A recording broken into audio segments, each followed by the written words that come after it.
The next step in the final project, project 2, is going to be to write an introduction and a conclusion for your paper. These aren't set in stone. I imagine, especially in the conclusion, you'll make changes depending on the research that you might do between now and when the final paper is due. But this gives me an idea that you understand what needs to be done or what needs to be put into an introduction and a conclusion. In the past, when I would receive the final result, I was often disappointed, even though I would say, hey, you have to put these certain things in the introduction and conclusion. They wouldn't be there, and so I decided to make it an assignment. That way I can give you feedback before you turn in the final paper, and maybe make some corrections if need be so that the final paper is that much better. So in the introduction first, obviously you introduce the paper. You'd probably talk a little bit about the company, just really briefly, a couple sentences. Tell me maybe why you chose the company, those types of things. But then you also have to summarize the major points of the paper. That should be simple. The major points of the paper are required, right? It's the history of the company, the industry in which it competes, the strategy it employs, and a detailed financial analysis.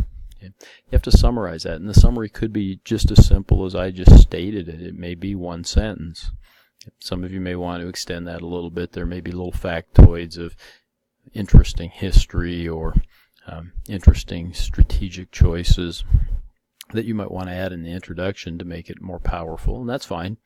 But the important thing is make sure that that summary of those major points is in the introduction.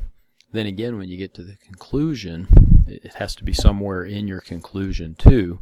Okay, your conclusion, though, is going to have the addition of things that you deduced or things you came up with doing your research. Summarize some of those things, or at least the important things that really stand out. Okay, there may be some good, some bad. Maybe it's the growth rate of sales that just stands out, that makes you think this is a good buying opportunity. Whatever it may be, those are the types of things that you may have in your conclusion, which would ultimately lead you to the final thing, which is to make a buy, sell, or hold recommendation. Okay, buy, of course, means that you're strongly in favor of, you think that the company is good and that people ought to purchase stock in that company. Sell is the opposite, and a hold is kind of in between. You think that you might think the company's pretty good, but maybe it's a little bit expensive right now, and you just would prefer to hold on to the stock and kind of see what happens, and that's fine.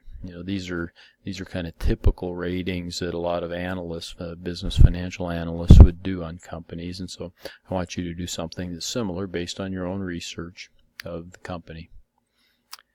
That should do it. Good luck with that. Get her turned in. We'll get you feedback before you write your final paper. Thanks.